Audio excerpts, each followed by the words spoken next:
तमेव लोकशङ्करं नमामि शङ्करं गुरुं नमामि शङ्करं गुरुं नमामि शङ्करं गुरुं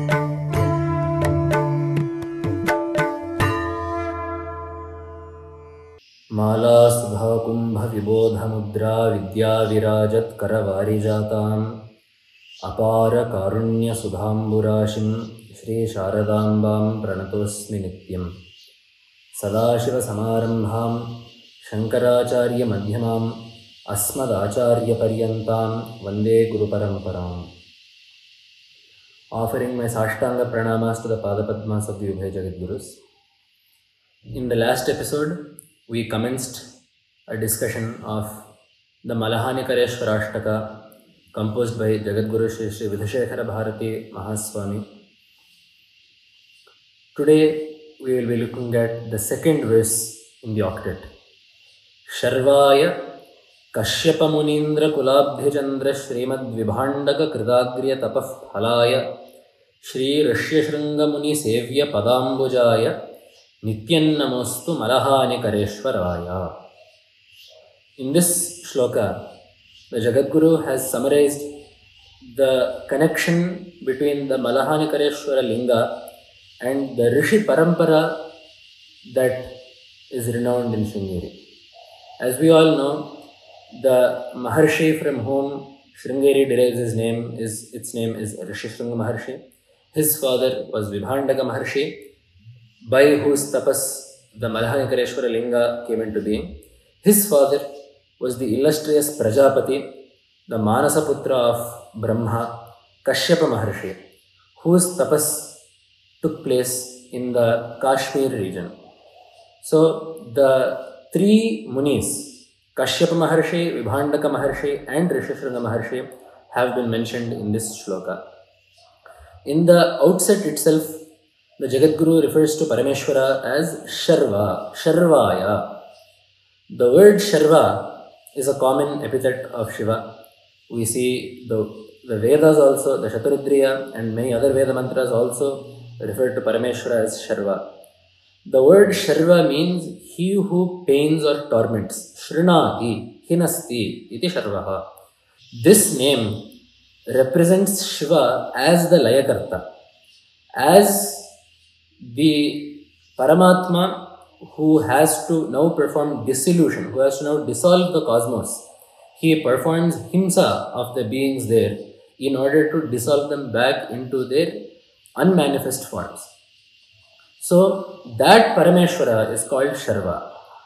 There is one more Vishesha that pertains to the Sharva name. As we know, Parameshwara is referred to as Ashtamurti, he who has 8 forms. Those are the Panchabhutas, Surya, Chandra and the Jiva. And each of these Murtis is given a particular name.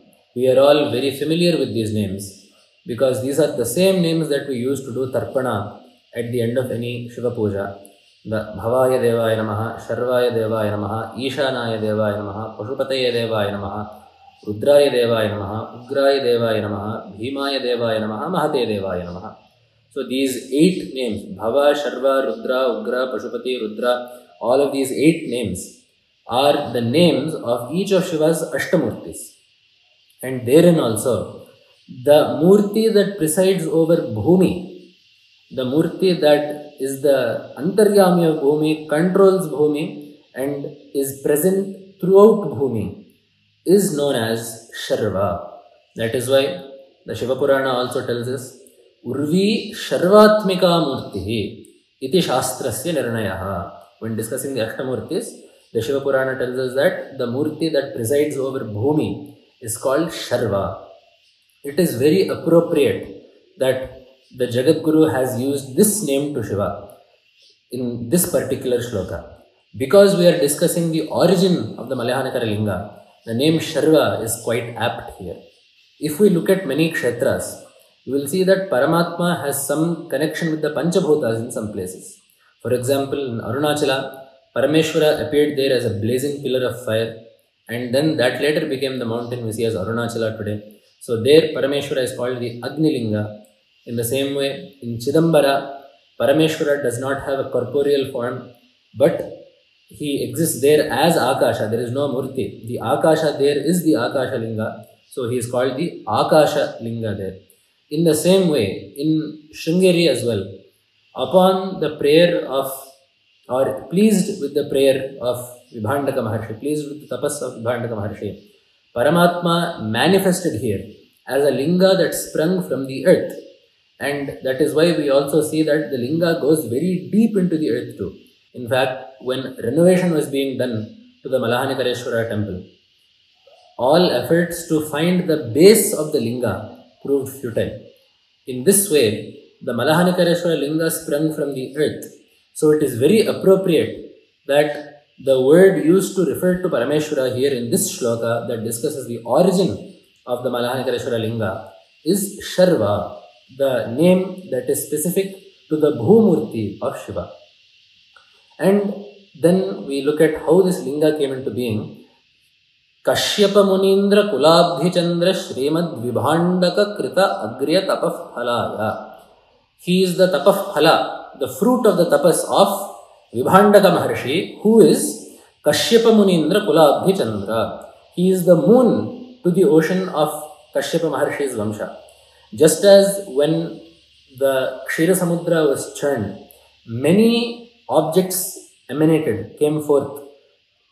Many objects originated from that Kshira Samudra, the Chintamani, the Kalpavriksha, the Apsarastris, Airavata, Ucheshtavas. Many such objects came from the ocean.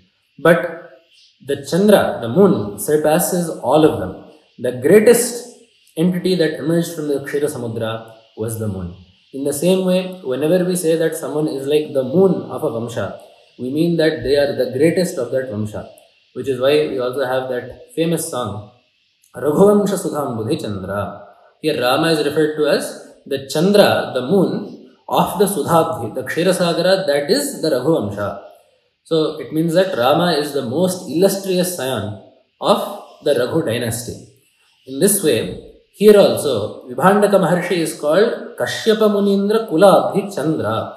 He is the greatest of the descendants of Kashyapa. He is such an illustrious Maharshi. He is not, and Kashyapa himself is a Munindra. Kashyapa himself is a great tapasvi, and Vibhandaka Maharshi is the greatest of that lineage.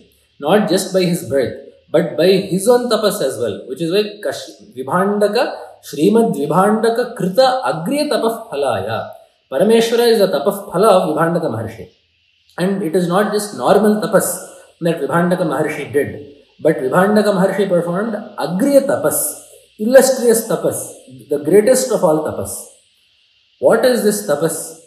The Shastras give us various definitions of tapas. In one place in Mahabharata, we have tapaha swadharma vartitvam. Tapas is the diligent performance of one's duties, one's swadharma. In another place, in the Upanishads, we get tapo nanashanat param. There is no greater tapas than upavasa.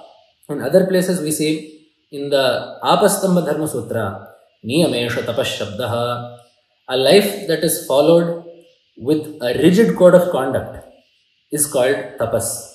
Following that rigid code of conduct is called tapas, unswervingly. In another place, we get in another smriti, Manasas Chendriyanancha Yaikagriyam Paraman Tapaha. The single pointed focus to the exclusion of all else of the Manas and Indriyas is called tapas. It is this that we must understand that Vibhandaka Maharshi performed.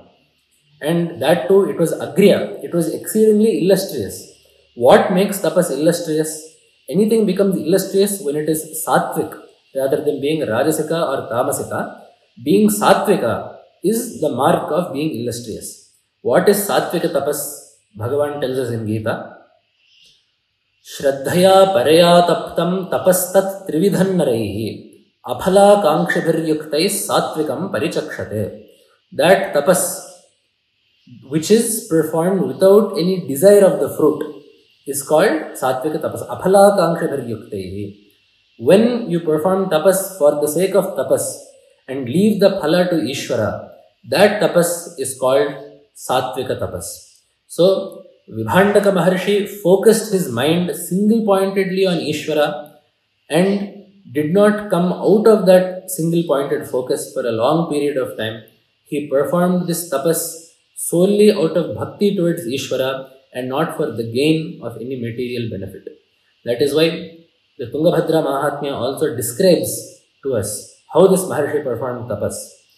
Krishnajina paridhanaha krita darbhasano munihi japan panchaksharim shaivim aste dvishata vatsaram. Krishnajana paridhanaha, wearing the skin of a black buck deer. Krita darbhasano munihi, seated upon the pavitra darbhas. Japan panchaksharim shaivim, performing the japa of the Shiva Panchakshara mantra, the Namah Shivaya mantra. Aste dvishata vatsaram. He remained thus for 2 centuries, for 200 years, with unwavering focus. Vibhandaka Maharshi performed tapas for Parameshwara, repeating the Panchakshari mantra. For the manas to have ekagrata, for the manas to have single-pointed focus, it needs some alambana, it needs some support.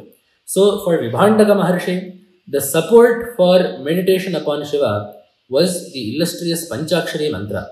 We will discuss the Panchakshari mantra and its greatness later on in the stotra, because the Jagadguru also has embedded that Panchakshari mantra in many places in the coming shlokas as well. So we will discuss the efficacy and the true purport and the Mahatmya of the Panchakshari mantra then. And in this way, pleased with Vibhandaka Maharshi's tapas, the linga that was named Malahanikareshwara came forth. Lingam pradurabhutasya Malahanikaram param. So, pleased by the Maharshi's tapas, the Malahanikareshwara linga appeared in front of him. It was not just Vibhandaka Maharshi that worshipped this linga, but also Shri Rishyashrunga Munisevya Padambujaya. His Padambujas, this Parameshwara's Padambujas, his Pada Padmas were worshipped by Rishyashrunga Maharshi as well. Although there is yet another linga in Sringeri, located in Kigga, slightly in the vicinity of Sringeri, named Rishyashrungeshwara. The linga there is named Rishyashrungeshwara, wherein Rishyashrunga Maharshi also worshipped Shiva and attained unity with Paramatma. He also worshipped the linga that appeared for his father. So it is this linga that was worshipped by both father and son, both Vibhandaka Maharshi and Rishyashrunga Maharshi. Here, the Jagadguru describes Rishyashrunga Maharshi as Muni. Shri Rishyashrunga Muni Sevya Padambujaya. The word Muni has a very particular meaning. We get Mananan Munihi, he who does manana of Paramatma Tattva at all times. He who is always contemplating the true nature of Paramatma at all times is called a Muni. In the same way, he that follows Mauna, he that follows silence, that is to say, he does not waste his words. As the Upanishad says, Vacho Viglapanam hi tata. He does not waste his words discussing worldly affairs. Rather, he saves his mind and his speech solely for the contemplation of Paramatma. In another place, we get in Veda, in the Brihadaranyaka Upanishad, Balyancha Pandityancha Nirvidya Atha Munihi. Having performed Balya and Panditya, one should be a Muni. So, different Vyakyatas have explained this in different ways. The Bhashyakara describes it as Balyancha Pandityancha. So, these two words refer to the renouncing of all objects that are not Paramatma. So, not even paying attention to anything that is not Paramatma, and the renunciation of all Ishanas, of all desires. And then the Atha Munihi refers to the single-pointed focus upon Brahman. In another place, another Vyakhyata writes that Balya and Panditya refer to Shravana and Manana. And Munihi, the Muni refers to someone that does Nididhyasana. Someone who, to the exclusion of all else, remains solely contemplating the Brahmatma Bhava. That person is called a Muni. So, overall, we get the meaning that Rishyashrunga Maharshi was both austere. He underwent mauna. He did not speak very often.